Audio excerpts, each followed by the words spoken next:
Hey everyone, Michael Matt with just a brief note tonight before tonight's episode, which is actually last week's episode, the one that you didn't see if you're watching us on YouTube, because we've been in YouTube jail for the past week. YouTube is now taking down, I don't know, what do you got, 4 videos now they've yanked on us because it was just too controversial or whatever it was.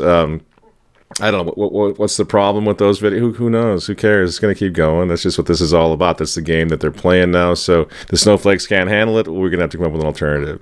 So this is our first formal strike. Get 2 more and we're gone for good. So we're going to stay here on YouTube for a while. And actually, this has been happening for so long that I'm kind of relieved the fact that it's all coming to a head right now. I mean, our video view count was in the hundreds of thousands a few months ago, last year certainly. Our piece on Davos, for example, the Great Reset, I think that's over 10 million views. And since then, since we put that video up, everything's been dramatically changed. I know they're hiding us.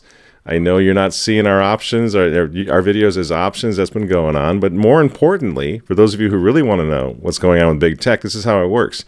For the past who knows how long, many of you are simply not seeing our editor's desk section at all. I'm talking about when you come to our Remnant channel on YouTube, that entire section is either decimated or missing, depending on the filter that you're using on your machine.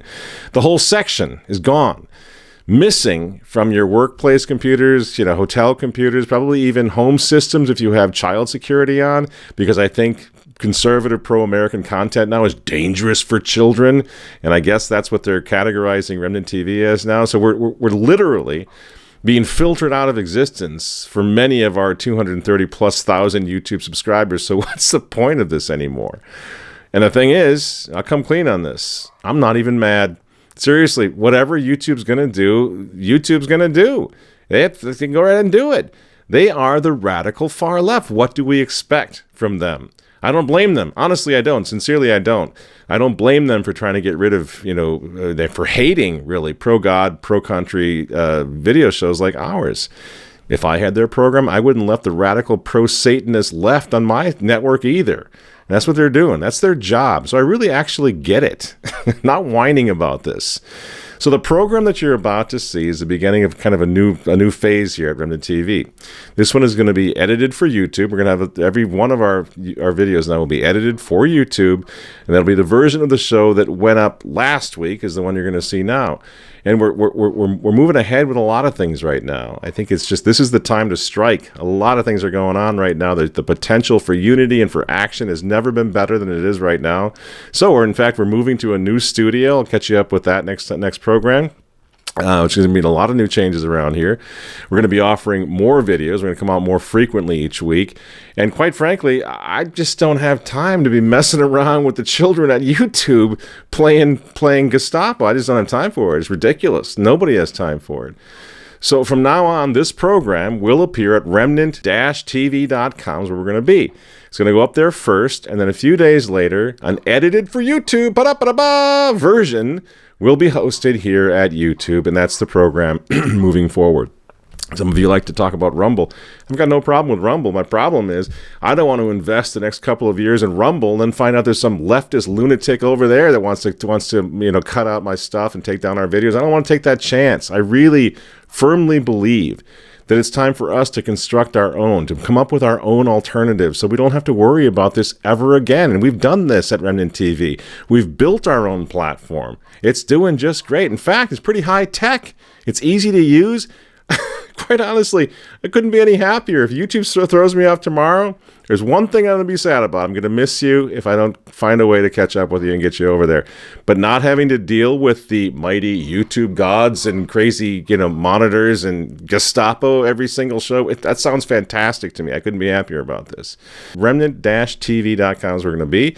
Remnantnewspaper.com. You can find all of our stuff there, too. We really got some strong sites. And with what's been going on this week over in Rome, you got to come to that site anyway. Come to Remnant Newspaper. We got everything, and everybody's coming together. I know I was on Taylor Marshall's show this week, and it felt good.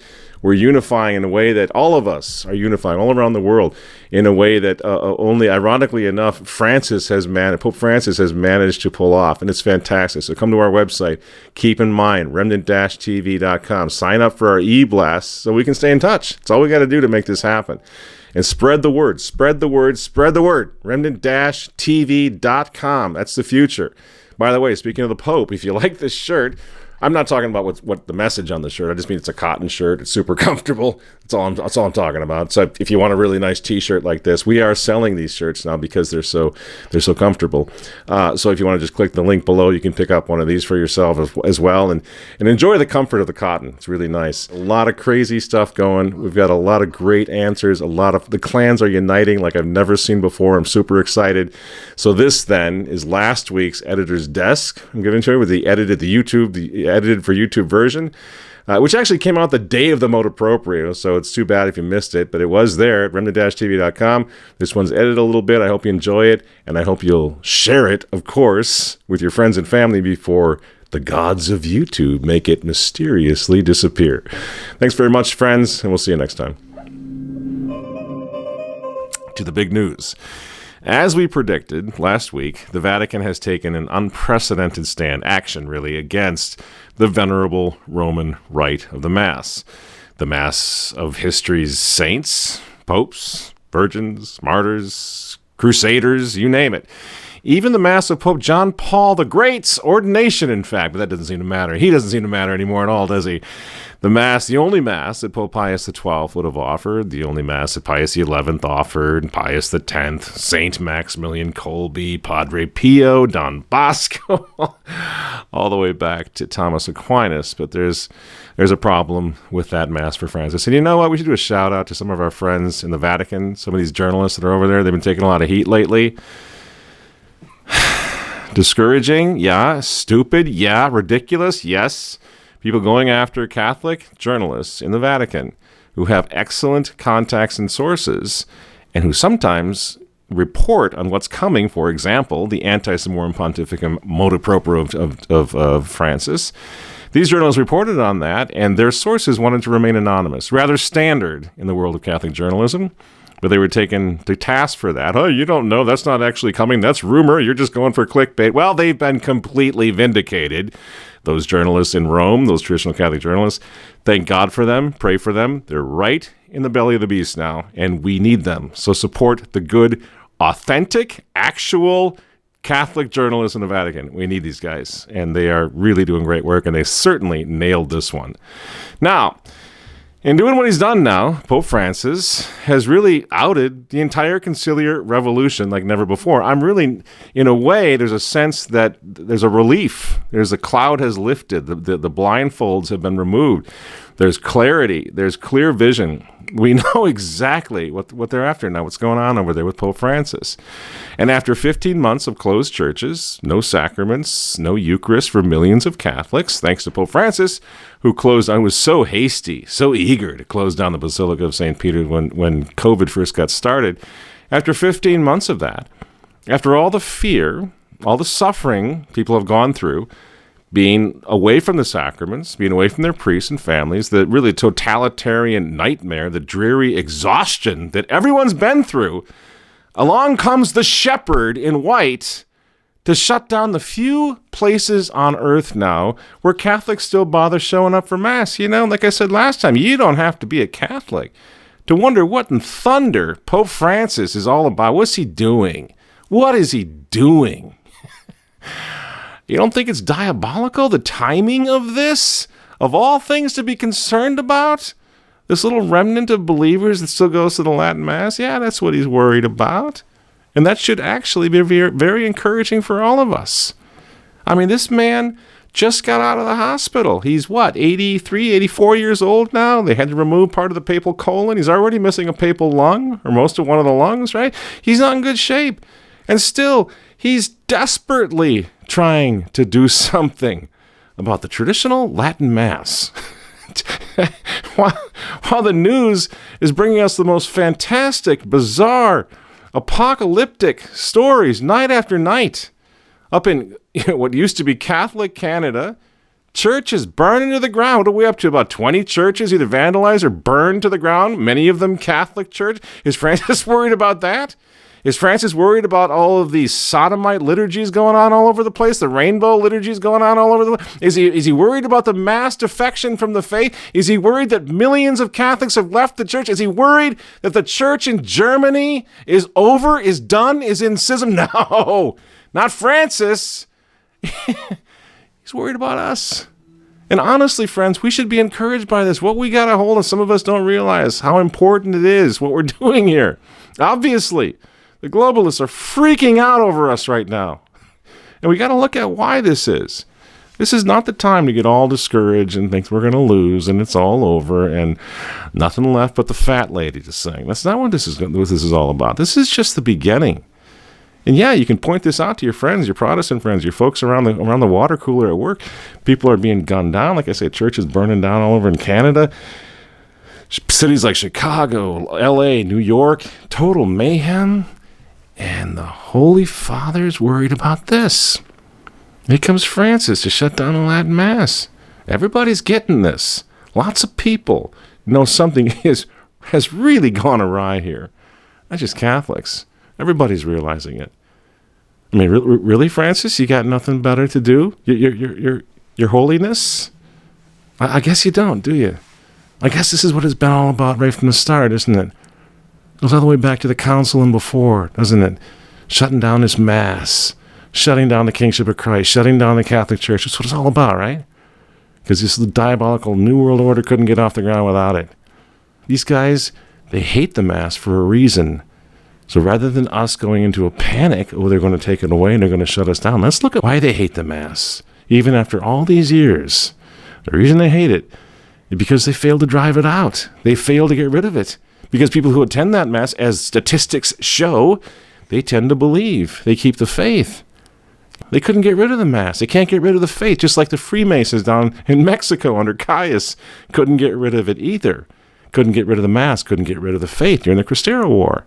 Even when they were dying, when they were swinging from telegraph poles, what were they doing? Having Mass. They were sneaking out in the woods and having Mass, weren't they? Because it's more important than anything else to people who realize that death waits for us all. And we got to save our souls somehow, and that's how you do it. You see? So what's going on with Francis? Same old thing. He's just hearkening back to when they fed Christians to the lions, right? When they beheaded people at the French Revolution. I showed you that. It's time for another desperate attempt to persecute the Catholics. They can't get rid of us. Hilaire Belloc, and I share his opinion, by the way. Belloc famously said, I'm going to paraphrase, that when they fire up the persecution again, when they start starving the lions again, when they start sharpening the guillotine blades again, take heart, because it means they failed. It means the revolution has failed. They failed to brainwash us. They failed to drive the faith out of us. It's actually good news. Think about it. Right now, today, in this tolerant world of ours, one can identify as gay, lesbian, maybe a man, a woman, gender fluid, gender neutral, whatever the hell you want, you get to identify with, and the church of accompaniment is going to embrace you. But now, how come is it, if what you identify with is actually the faith of our fathers, if you identify as a traditional Catholic, the Church of Accompaniment is going to tell you to go to hell. And that's what they're doing. Did you read the document? We'll put a link down below. This Anti-Summorum Pontificum document of Pope Francis. It's written by an angry, frustrated little man. No pastoral sense at all. He's ticked off, is what he is. Ticked off. He's the Pope. He doesn't care what's going to happen to us. He doesn't care to all the families and the little children that go to this Mass or raised and knew nothing else but this Mass. It doesn't matter. You identify as a traditional Catholic, guess what? Identify as something else. Because the Pope of Mercy and Tolerance is ticked off. He doesn't like your Mass. He doesn't like you. Doesn't that just give it all away? The humble, merciful ones over in the Vatican. I guess they're only tolerant of those with whom they agree and who agree with them. Because if you disagree, well, forget about it. Forget you. You don't exist. That's the message coming from the tolerant, merciful holiness. Again, if you haven't read Pope Francis's Ante-Summorum Pontificum Motu Proprio. Just click the link below and be able to read. And the letter that accompanies it is even worse. Now, again, I see this as good news because I see clarity. I see people, I see allies, I see millions right now who are going to stand up against this. So we cannot get discouraged, friends. We cannot get discouraged. Laugh in their face, point at them and laugh at them, jeer at them because they're exposed. And we knew this was coming. We knew it was coming. Now it's here. And here's the thing. Let's not forget this part of it all. This has all happened before. Francis, the hippie Pope of Pachamama, has returned us to the halcyon days of long gas lines, felt banners, Jimmy Carter in the White House and Pope Paul VI in the Vatican. That's all it is. It's the 1970s all over again. Because that's when they grew up and that's all they know, these guys. And it's also a place that we know. It's a place that we remember. This is our wheelhouse. Bring it on, Francis. We grew up fighting this, and we survived. We made it through, stronger than ever. We had our catacomb chapels then. I'm speaking now as a traditional Catholic, grew up a traditional Catholic. We already had our catacomb chapel. I know what that's like. We're ready, willing, and able to go right back down there. This is what it looked like.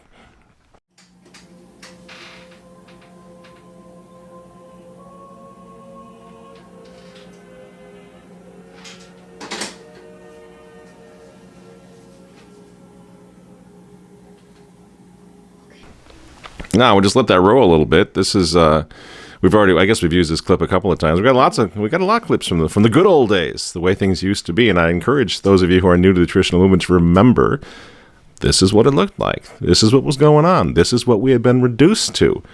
Priests coming from all over the world, kicked out of their churches, kicked out of their dioceses because they refused to go along with the revolution. And so they found little enclaves, like my basement chapel when I was a kid. My father and mother rescued that statue, that altar, as I've explained before.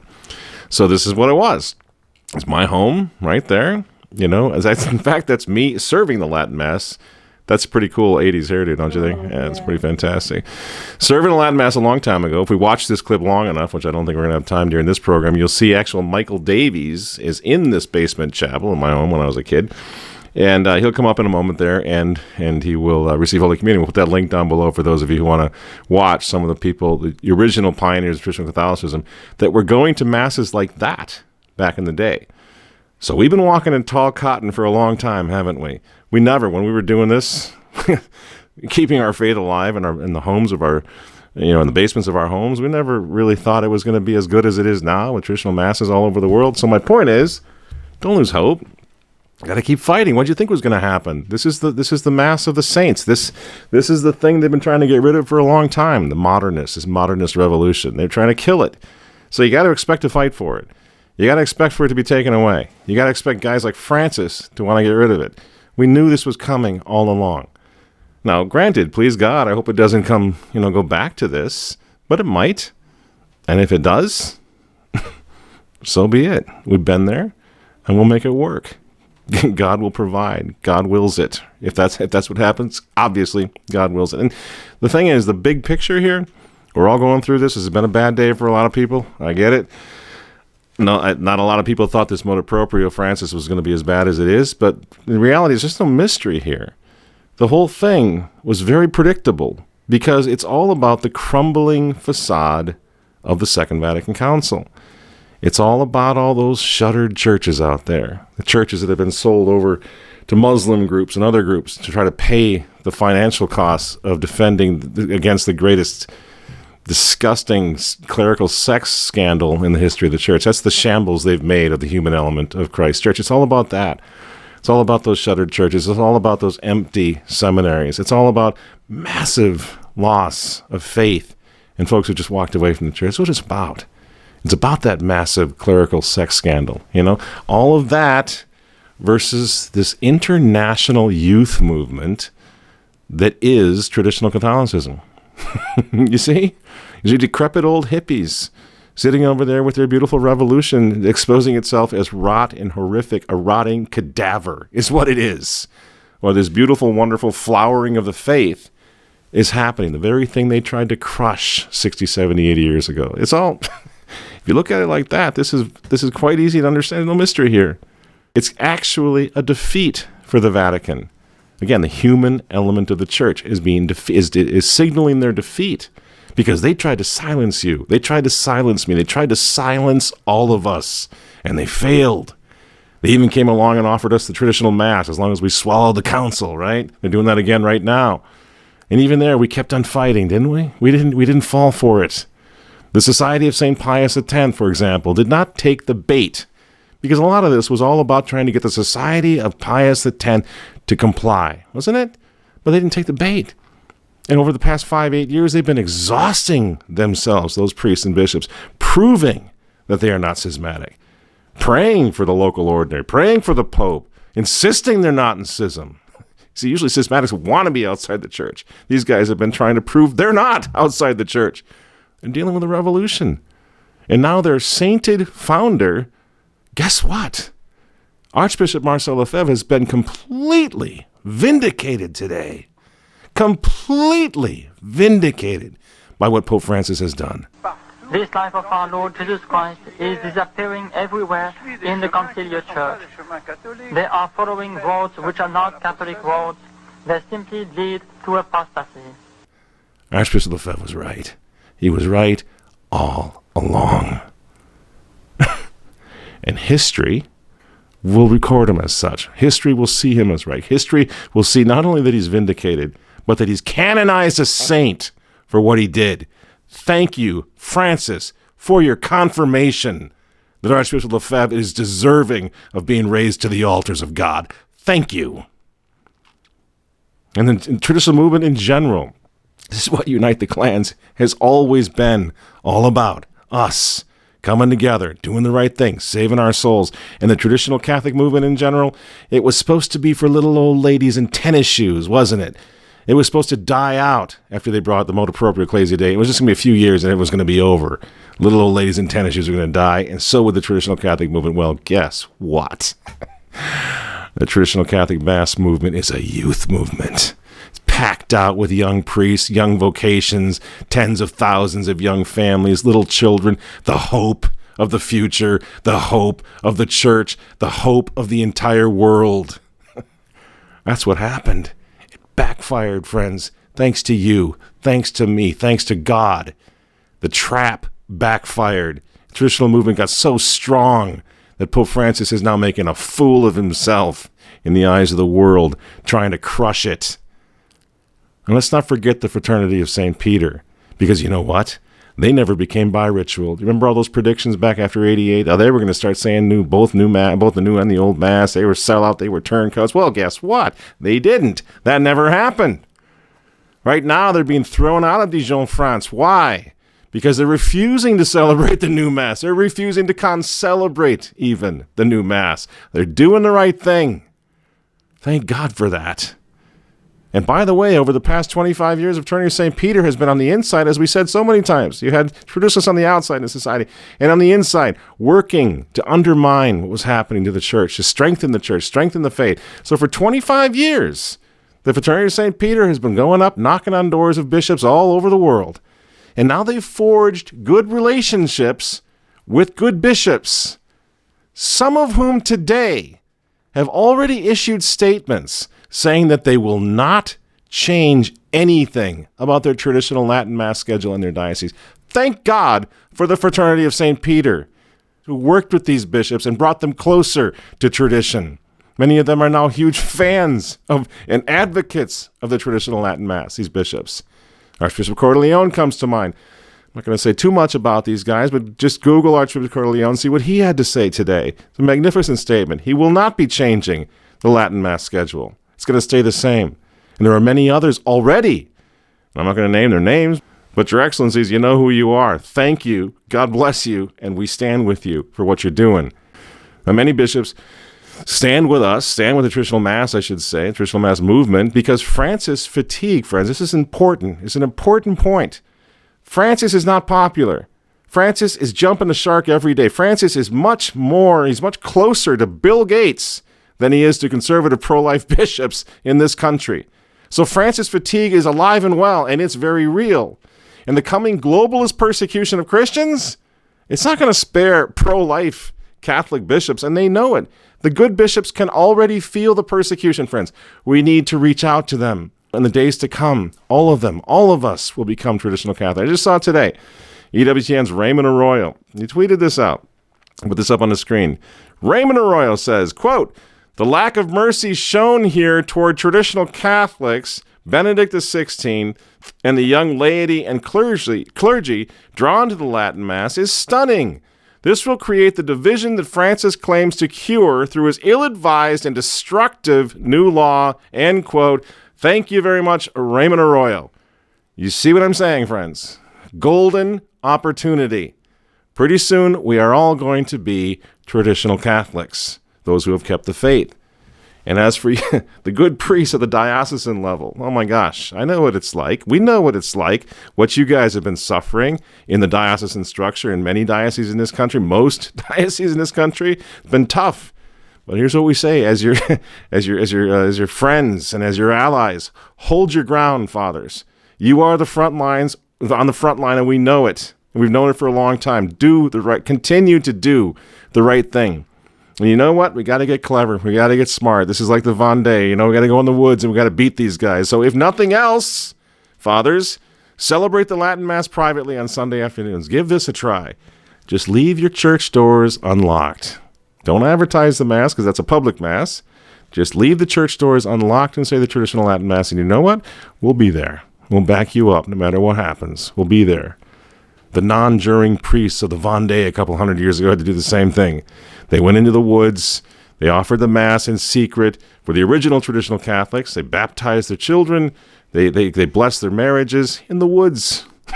That's how bad it was for them. We're not quite there yet. But we'll go there if we have to, won't we, fathers? We're with you.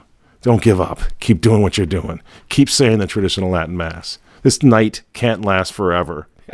And you're just like, by the way, and this is kind of exciting. Those of you who are going to keep doing this, you're going to keep saying the Mass, and many bishops are going to approve it, but some won't. And for those who don't have sympathetic bishops, you're going to become just like the Irish priests offering Mass at the Mass Rocks 100 years or so ago. More than that, I guess, at this point. And we still tell those stories. You know why we tell those stories? Because those priests were heroes. Because they kept the faith alive. They handed it down to the next generations, right? We tell their stories for that reason. Just like the priests of the Cristeros, who also, with their sainted martyrs, such as Father Miguel Pro with his arms outstretched, Viva Cristo Rey. I mean, who can possibly get enough of the stories of these great priests? And what were they doing? They were following the lead of Edmund Campion, weren't they? Of Robert Southwell, and all the martyred priests back to St. Stephen, for that matter, who died for their vocation, for their holy calling. As knights of the altar, we're with you, fathers. We know you're going to do the right thing. This is the moment. Now it's your turn. History waits on you to do the right thing. We know you're going to. And those of you who are on the fence, we're going to be praying for you to do the right thing. And I think you will. Because it's the Mass that matters. The Mass is the touchstone of the faith. It's all that matters. It's a Mass that mattered then in history, and it's the Mass that matters now. And all the hero priests of history knew that. And the good priests today, they know it as well, and they're going to be heroes. Why? Because this is war. And because you, fathers, are soldiers of Jesus Christ. You know this. I don't need to preach a sermon to you. You know this. You know that the preservation of the faith comes before everything else. That you cannot obey to the point of damaging the faith. That misses the spirit of the law, obviously. If obedience means the faith is harmed, we cannot go along with it. We cannot obey. Faith comes before everything else, especially for good priests, the true knights of the altar. And right now, friends, I know good priests, I know bishops. I've been on the phone all day today. Bishops, theologians, liturgists all over the world who are preparing right now to do battle. You're not alone in this. I know it's a bad day. It's been bad news. You are not alone. I've never seen traditional Catholicism unite, traditional Catholics uniting like we are right now all over the world, because we know what's at stake. We know that Francis is obsessed with crushing, as we said last show, he's obsessed with crushing a tiny remnant of believers in a big, bad world full of universal apostasy. And you know why he's obsessed? Because he's a globalist infiltrator, friends. You just got to open your eyes. You know it's true. Listen to the man. Watch what he's doing. Look who his friends are. Infiltrator. It's not a pretty word because it's not a pretty thing, but that's exactly what he is. Don't take my word for it. Go ask Bill Gates or Klaus Schwab or Tony Fauci and Chelsea Clinton, who were recent speakers, honored guest speakers in the Vatican. How much more proof do we really, at the end of the day, need than that? Tony Fauci, an honored guest speaker at the Vatican. You know what's going on here, right?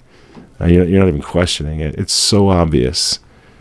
So Francis and his friends in the Vatican now, when they're not promoting the sustainable development goals of the United Nations, what are they doing?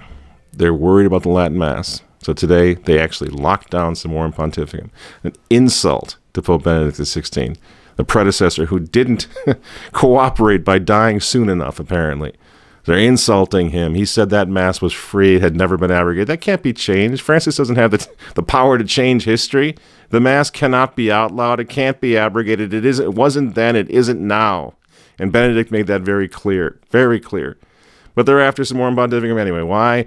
Because like a crucifix to a vampire, the old Catholic liturgy threatens their diabolical New World Order, into which obviously Francis has completely signed up.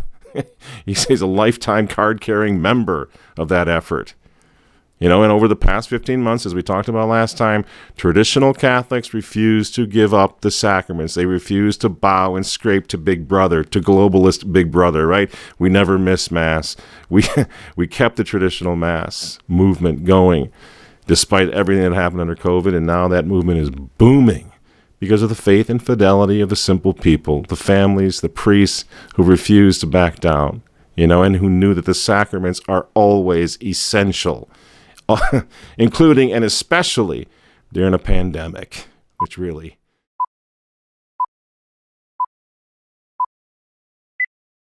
So that's I'll close on that. Our globalist Pachamama Pontiff, Pachamama Papa, he's coming after that Mass because it's the thing that united Catholic resistance worldwide. Resistance against, by the way, hell itself. That's what this was. That's what we've been through. Hell on earth, right? That Mass united us all against that hell on earth, because that Mass is preparing hundreds of thousands of children now and young families to keep the faith through the dark days of darkness that are coming. Because it did that, they're going after it. They're shutting it down because the faith will survive through those children to the next generations. And they don't want it to survive, friends. They don't want it to. They've been at war with it for a reason, because they want it to die. But now, the way things are, it can't be undone. The faith will be handed down through those children, through those young families, through those young priests. It will be handed down. Thanks be to God. And ultimately, what they do, their faith, will lead to the undoing of the New World Order. Francis is abolishing the traditional Latin Mass because it is truth, and because it is the most perfect form of worship, the most perfect worship of God, of Christ the King. And after what happened during COVID, Francis knows now that there's a remnant left that will lay down their lives in defense of that Mass, in defense of their King. So the only recourse he has now is stupid, predictable, clumsy, heavy-handed, disgusting persecution. His revolution, his precious revolution, having totally failed to eradicate the Holy Faith from the face of the earth. Well played, Catholic brothers. I'm honored to stand with you. Look what we've done together and with God's help. We've infuriated the modernists. And you know what? Francis today has only confirmed that your faith, that the faith of your family, the faith of your children, led by your faithful priests, traditionalist priests, that faith is too strong for the new order. Think of it. We talked about honor last time, right? That faith, that thing we believe in, that thing we hope we will die for, we pray we will die for, it's strong enough to take down the entire godless, diabolical world order that they got in mind. They rightly fear that the entire conciliar revolution of Vatican II right now is in peril. Why? Because we refuse to abandon the faith of our fathers. We have shown that. We have shown our promise and commitment to refuse, no matter what. Even a global lockdown will not deter us. We will not abandon the faith of our fathers, and they know it. So now they're coming after us. Whatever, we've been there before. So, bottom line, friends, onward, Christian soldiers. You know what to do. We all know what to do. Stand up, pull yourself up. Don't get discouraged. Don't get down. Don't lose the faith. Don't abandon the church. Don't abandon the field. Keep the faith. It's the Mass that matters, obviously. Matters most in the world, evidently, to Pope Francis, the globalist tool. It's the Mass that matters, so keep it, protect it, safeguard it. And for the sake of our country, for the sake of our souls, for the sake of the faith of our families and of our children, we now, with good conscience and righteous anger, can resist Pope Francis to his face for however long it takes until God steps in and saves his church. And that, friends, is exactly what we're going to do. So help us God. That's what we're going to do. I'm Michael Matt for Remnant TV. Be of good cheer. Keep the faith. We're going to get through this. We will get through this. Long live Christ the King, and we'll see you next week.